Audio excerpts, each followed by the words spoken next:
Hello everyone and welcome to this week's episode of Men in Cars, the podcast where we talk about the history of motorsport with or without men. I hope you're all having a good week. Welcome to the episode, or welcome to the podcast. Maybe this is the first episode you are listening to. Today we are going to look at IndyCar, and I think I was unsure of kind of like the focus or the kind of trajectory of this episode. But I thought it would be good to kind of, in a way, this is me teaching myself about IndyCar. I don't know a whole lot about it. I've watched, I think, 2 races. I think I watched the one at Long Beach in Miami and the most recent one in Detroit. But apart from that, I don't know a whole lot about it. I enjoyed it a lot. And I think so many people are kind of comparing the motorsport culture that's in America, or how those motorsport series kind of are ran compared to the ones in Europe, that I think it would be really interesting to look at the history of IndyCar and how it kind of compares to Formula One. I think in the future I want to do this approach quite similarly to other forms of motorsport. I would like to do one like this for MotoGP and look into the 24 Hours of Le Mans in a bit more detail.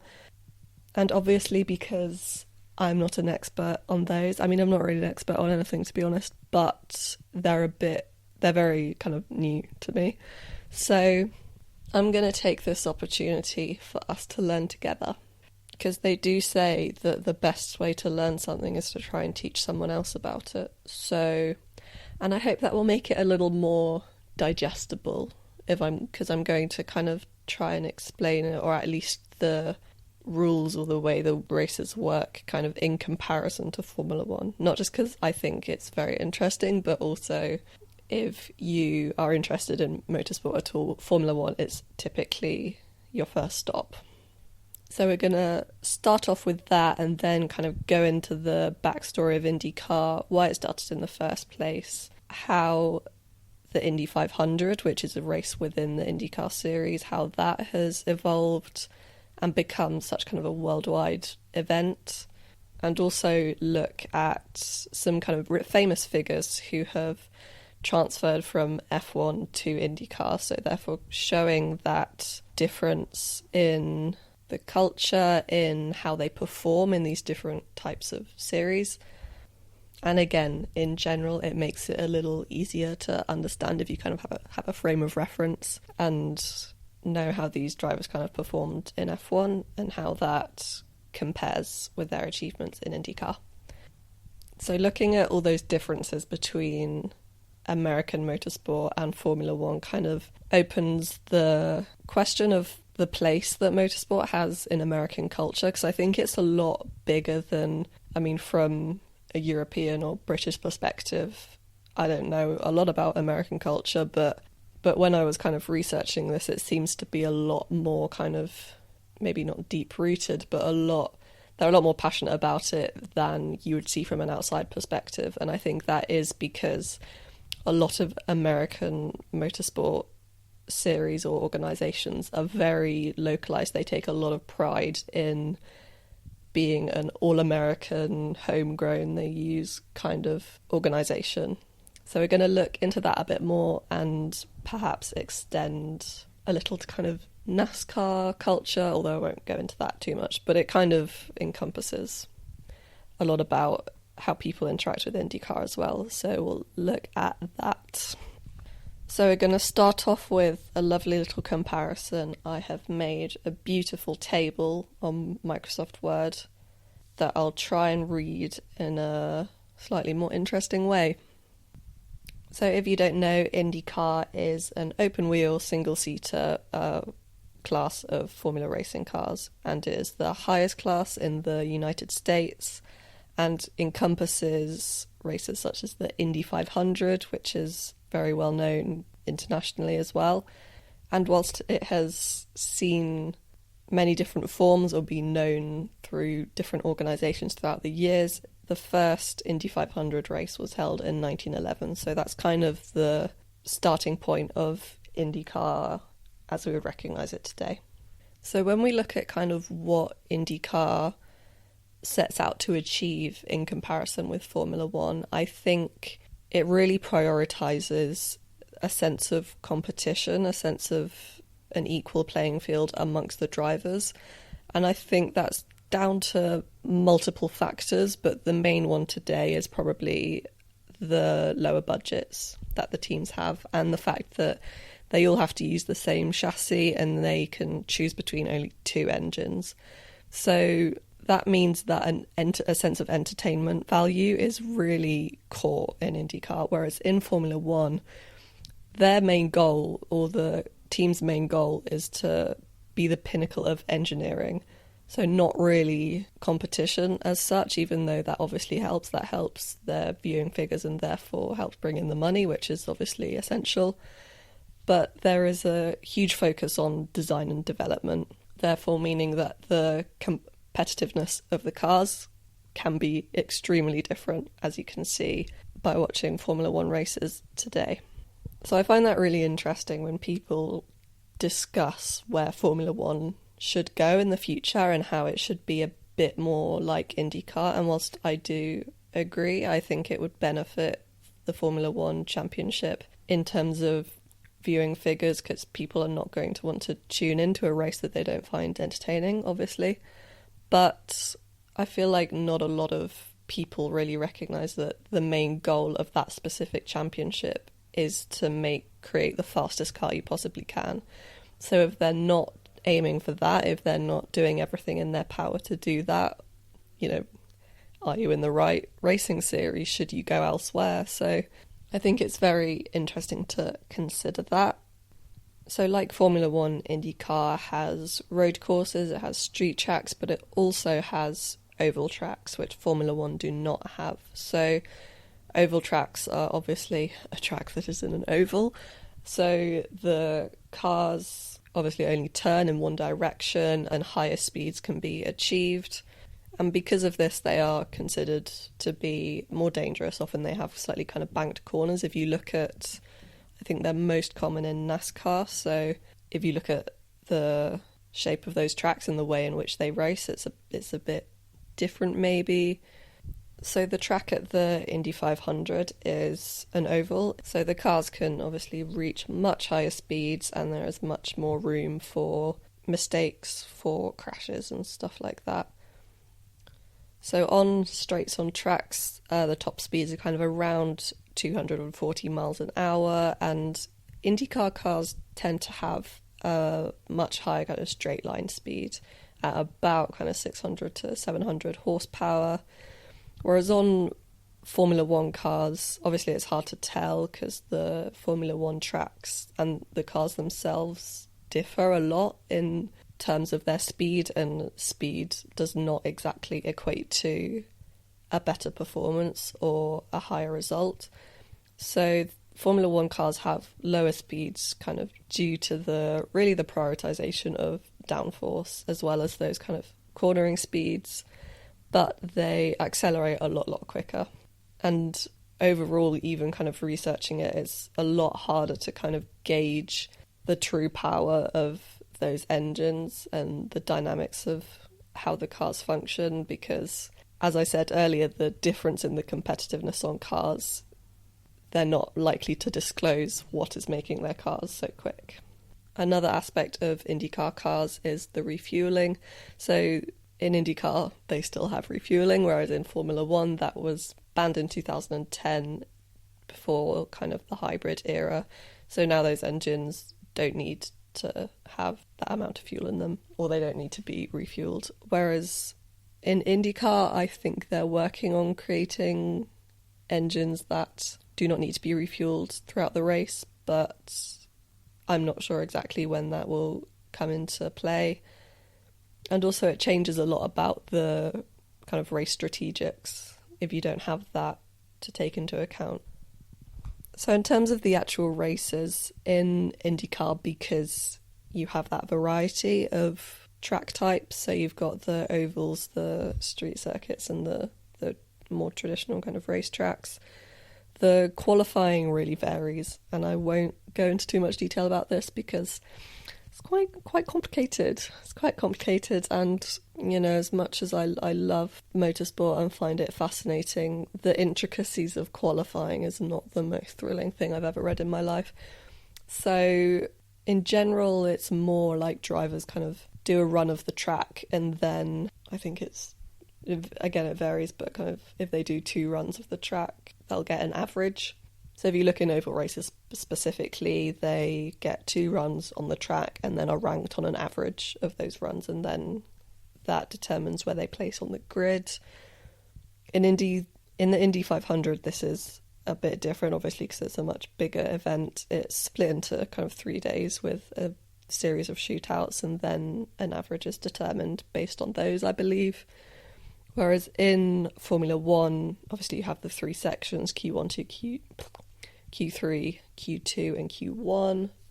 And then with the first 2 sections, the slowest 5 drop out, and then based on the times that those drivers set kind of throughout that hour period determines where they start on the grid.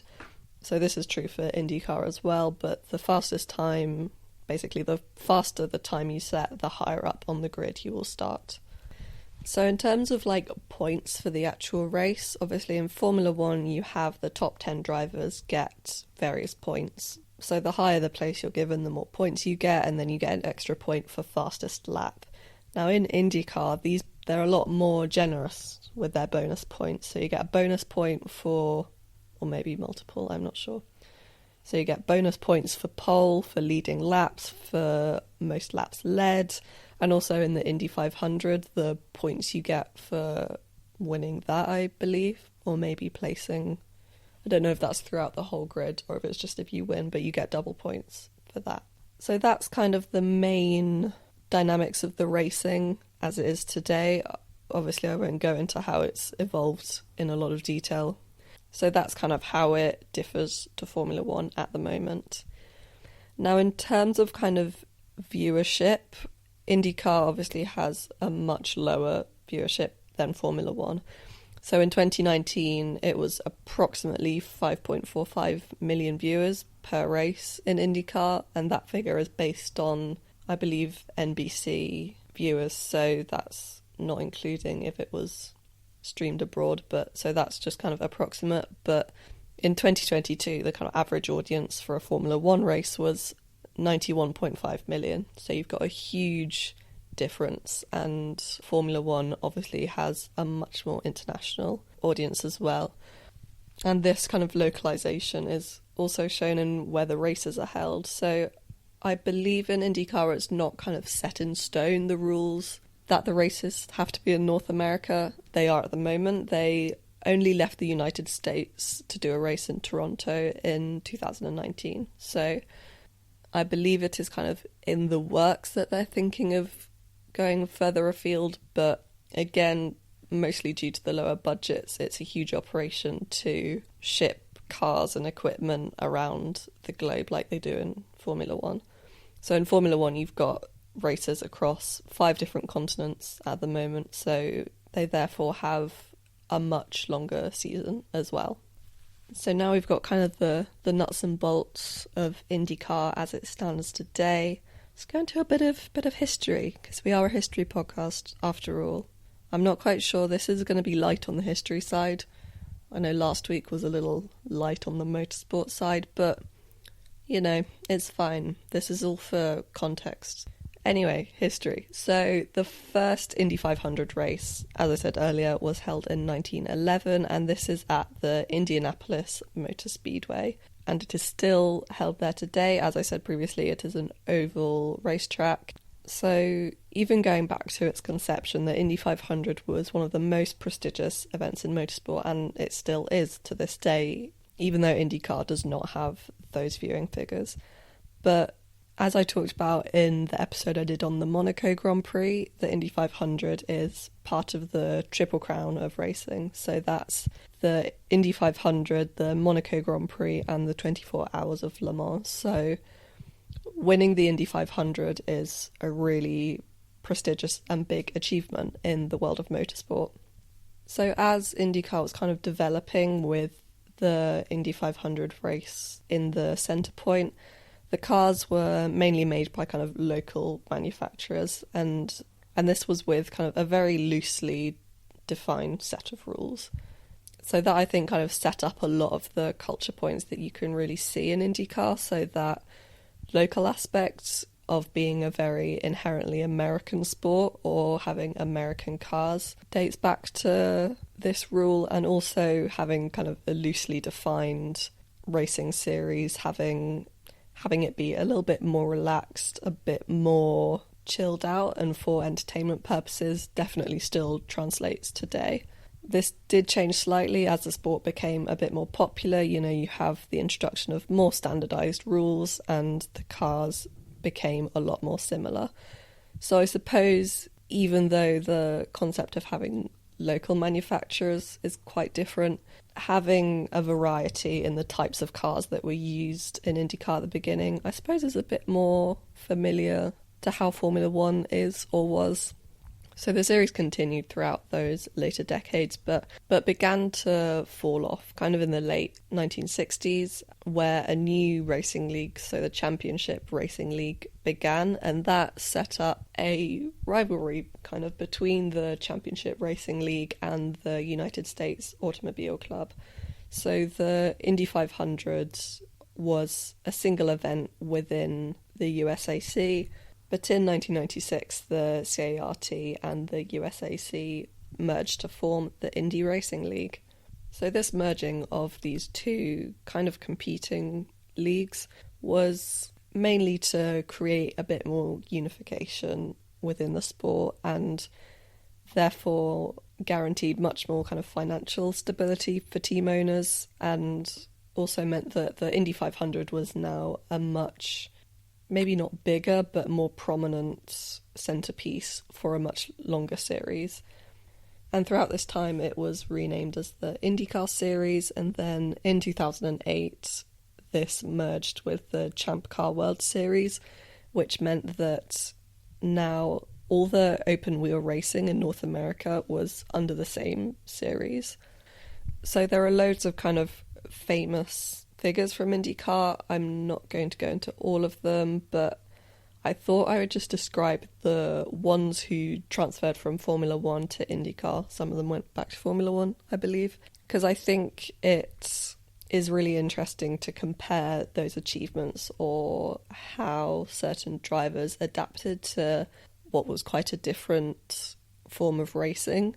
I think a lot of people have the impression that IndyCar is a step down from Formula One, and whilst it is certainly true that Formula One is the pinnacle of motorsport, therefore a seat in Formula One is perhaps more desirable, I don't think that achievements in IndyCar are significantly less impressive. And I think these drivers in particular, the adaptability of their skill in motorsport, being able to adapt and excel in some cases in a very short amount of time to such a different form of racing, is very interesting. So one example is Emerson Fittipaldi, who was a Brazilian driver who won Formula One in 1972 with Lotus, and then again in 1974 with McLaren. And Fittipaldi participated in Formula One until 1980, where he then went on to CART, which was what IndyCar was known as before it was merged. So he won that series in 1989, as well as the Indy 500 in 1989, and then again in 1993. Now, Fittipaldi is really known as one of the greats in motorsport, I suppose. So he is also involved in a lot of kind of business decisions around motorsport. But his participation in Formula One and then in IndyCar is definitely very kind of notable and impressive, especially because he won the 1993 Indy 500 kind of 20 years nearly after he won his first Formula One World Championship. So he's really an example of the type of driver who has really diversed quite a lot in the world of motorsport, so not just stuck with Formula One, and as I said earlier, has gained a lot of notoriety doing that. Another driver who is, I was going to say arguably more famous, but probably that's more so in America, is Mario Andretti. So he is considered by many as the best American motorsport driver of all time, particularly in Formula One. I believe he is the only American, but he kind of jumped to IndyCar. No, he started in IndyCar first, and then went to Formula One, and then went back to IndyCar again, and this was all in the span of kind of 1964 to 1994. And he won the IndyCar Series 4 times and the Indy 500 in 1969. And in terms of Formula One, he won the 1976 World Championship and had 12 victories and 128 race starts throughout the years between 1968 and 1982. So if you are familiar with the IndyCar Series currently, Mario Andretti does have his own racing team. So Andretti Autosport competes in IndyCar and Indy NXT, which is kind of like a developmental division of IndyCar, IMSA, and also Formula E. So he is still a very prominent figure in motorsport even today. So the driver whose shift from Formula One to IndyCar maybe was the most documented of, or the most well known, was that of Nigel Mansell, who drove alongside Mario Andretti in 1993 with the Newman Haas team, and he won his first ever series as a rookie. In his rookie year, he also won his first ever race. So even though he only spent 2 years in IndyCar, obviously being a F1 world champion coming into it really helped his performance, evidently. Now, the most kind of interesting thing I found about Mansell's entry into IndyCar was the kind of cultural response, or the response that the media had. So in the 1993 season, which was Mansell's rookie year, there was a humongous increase in media requests. So typically at that time in IndyCar, media was not that, busy. At the beginning of a season, there wasn't really that flurry of media that you would associate with Formula One today. But as Mansell entered, people found it so fascinating, I think, partly due to his popularity from participating in Formula One. He was extremely popular with fans. And also, as the 1993 season kind of unravelled, the fact that he was a rookie and also was 39 years old, so on the later part of his career maybe, and was still excelling in these oval tracks, which for a Formula One driver would really be kind of uncharted territory. So it's really not very common for new IndyCar drivers to excel in those tracks. I believe now rookies don't participate in oval tracks. That's kind of what I've gauged watching it, but don't quote me on that. I'm not quite sure. But yes, Mansell's 1993 season was a huge success. However, by 1994, what really kind of plagued his season was his relationship with his teammate Mario Andretti. So even though this rivalry is kind of quite common for Formula One team dynamics, in IndyCar that kind of sentiment is not as common, or it isn't nowadays. But I won't go into all the dynamics of their falling out, but it was to do with kind of Mario Andretti's son was getting into Formula One, and Mansell's seat, or where he was planning to go in Formula One, or if he was going to leave or not, would have determined Michael Andretti's seat, I think. So anyway, there was a bit of tension about that dynamic, and also within the team, Mansell was quickly labelled as the kind of preferred driver. I think this is very common when you have a particular driver who has such a media or such a fan flurry around them. I think teams are often very quick to really prioritise their car or their performance because it brings the biggest kind of commercial response, but Mario Andretti was obviously not a big fan of that, even though in general it was quite known that Andretti was more popular with the American public. But Nigel Mansell had quite a kind of sudden burst of fans, so a lot of kind of Union Jacks and fans kind of chanting his name at races, which was not really seen as much, I suppose, with other drivers. So one more driver that I'll go into quickly was Juan Pablo Montoya, who is a Colombian driver who is one of the only few drivers to have completed 2 legs of that Triple Crown of motorsport. So he's done the Indy 500, in 2000 and then in 2015, and he's also won the Monaco Grand Prix as well. So like Mansell, Montoya was the CART Indy champion in 1999, and this was also in his rookie season. So now we've kind of gone through the general history, some famous drivers. What I find most interesting, and I think what a lot of people at the moment find really fascinating about IndyCar, is how it differs to Formula One, or how motorsport really plays out in European culture. So this is not only kind of amongst fans and amongst journalists, but also amongst drivers as well. You've got quite a big increase of drivers from Formula One, Formula 2, going to America, going to Indiana to compete in IndyCar. And quite a few of them have really noted that even though lots of people have quite a vision of the culture surrounding kind of NASCAR, so it's very like American, quite casual, but people are still extremely passionate at the same time. It's not got that same kind of organisation and elitism that Formula One kind of has. So it really has a lot more kind of accessibility than Formula One does. So as I said, kind of when looking at the outcomes of this racing series, the emphasis really is on providing entertaining racing. And I think this really keeps the attention of their fan base.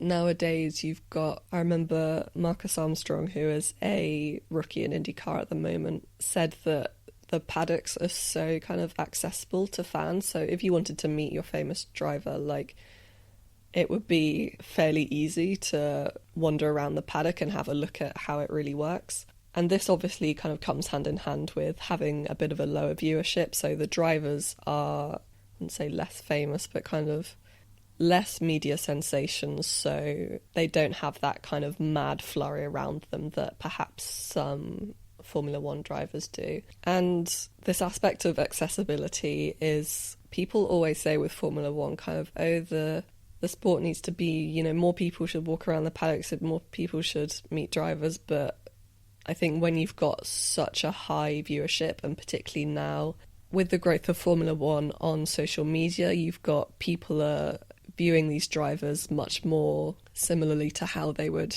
view celebrities like, I don't know, pop stars or actors. So from like a safety perspective, I don't know if that would be a very smart choice, but I do completely understand what they mean about accessibility to fans being able to afford to watch races.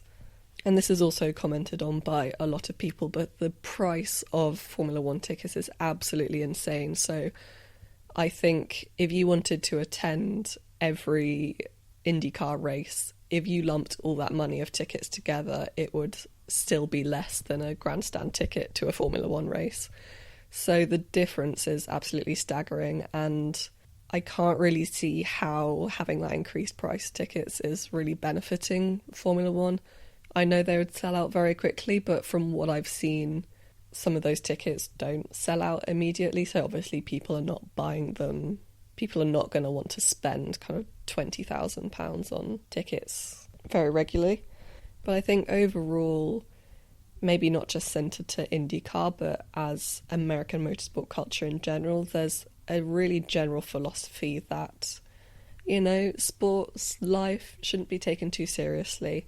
I think there's a lot less of a focus on kind of competition or politics like there is in Formula One. And I think this is mainly down to perhaps the more intricate natures of how the race really runs. So amongst drivers, there are far few kind of really intense rivalries like you would see in Formula One. And I think this is really down to the nature of IndyCar, in that race to race, you genuinely kind of don't really know who's going to win. I mean, so there's a handful of maybe sometimes up to kind of 10 drivers that have a possibility of winning a race. And even though, depending on the year, this is also achievable in Formula One, in terms of winning a championship, there's normally only sometimes even one driver who is almost guaranteed, and that one driver probably has their teammate as a competitor and maybe one other person from another team. But in general, in years where there is a significant domination by one team, you're going to have an intense rivalry between two drivers. This is kind of, as I can think of, is obviously Max Verstappen and Lewis Hamilton in 2021, so there was no one else that was really at their level. So that really intensified the dynamic between those two specific drivers, and also with Lewis Hamilton and Nico Rosberg being on the same team and fighting for a championship, again, intensified that competition, and that really eliminated any kind of free-going, kind of fun spirit and made it into a really intense event and competition. And even though that kind of fierce rivalry between two people is what a lot of people love about Formula One, a lot of drivers who have come from F1 to Indy have really noticed that people are generally get on much better kind of behind the scenes. So Roman Grosjean kind of left Formula One a few years ago, but coming into IndyCar, he has been quite open about the differences in the dynamics of how the race works and how he enjoys the culture a lot more, how it's a bit more laid back whilst there's still a good competition going. It's not as binding as Formula One. So I think overall the fact that IndyCar hasn't kind of broken out internationally is partly due to the really unique nature that American culture has to it. I think what makes IndyCar, or what makes motor racing or motorsport in America so appealing particularly, is that their relationship with cars is quite different, I think, to how it is in Europe. And even though you would associate cars with kind of modernity and development and being trendy, American motorsport is much more reminiscent of those less urban, traditional American values. So American motorsport really embodies all those kind of traditional American values of kind of freedom, mobility, power, affluence. So it's got quite a lot of symbolic sentiment to it, which I think to a lot of international audiences it seems quite extreme. I know if you watch the audience kind of reaction, the fan culture around NASCAR, it seems, as people describe it, as being like violently American. Like it's so kind of patriotic almost, in a way that perhaps is because of geographical difference, but in a way that in Europe is not really like that. So being a country that has a very prominent car culture, it's unsurprising that kind of that a really unique kind of style of racing and culture has developed. And it's so fascinating that it's really localized to one country. But again, this is all down to the kind of deep-rooted nature of how independence and freedom play out in American values. But that's obviously going into the history of the country as a whole, which we do not have time for today. But yeah, who knows where IndyCar will end up in the future. I think it will probably increase in viewership probably over the next few years. I think it is fairly accessible. You know, you can access the races on the same channel as Formula One is on. And particularly as long as this kind of Red Bull dominance era really goes on, I think people are turning to other forms of motorsport to see what they can kind of deliver, even though periods of dominance are very common in Formula One. I think people were spoiled with the 2021 season, and I think are less accepting of tuning into or dedicating your time to a race where you know who's going to win. I think with the overall growth of Formula One's audience, people have started to gain a bit of perspective and be like, hang on, maybe we do want entertaining racing, and people are not so concerned about that kind of exclusivity that it really has. But overall, I think American motorsport will stay very unique and localized, or will try to. So I'm not expecting it to kind of become as international as Formula One anytime soon, but, you know, who knows? So that brings us to the end of this episode. I hope you have enjoyed this little overlook of IndyCar. I hope it maybe made sense. Maybe not. Yes, as I said earlier, I really want to do a similar thing with other forms, so in a few weeks I'll do one probably on MotoGP. I'm quite interested in it. I'm quite interested on finding out more, but I want to save it for an episode, so I'm going to bar myself from looking at MotoGP content on mainly TikTok, but I suppose I don't really have any control of if they want to show me Valentino Rossi videos. There's not a lot I can do about that. But anyway, thank you so much for listening. If you're listening on Spotify, please follow, give it a 5 stars, same on Apple Podcasts. And if you're watching on YouTube, do subscribe and give it a thumbs up. And I will see you next week, where it is a Women's Week next week. So we are talking about the history of WAGs in Formula One. So that's wives and girlfriends of drivers, and kind of what role they've had in Formula One throughout history, which is actually a lot more involved than perhaps you think. So I'm not going to give too much away right now, but it should be a very good episode. So stay tuned for that, and I'll see you next week. Bye.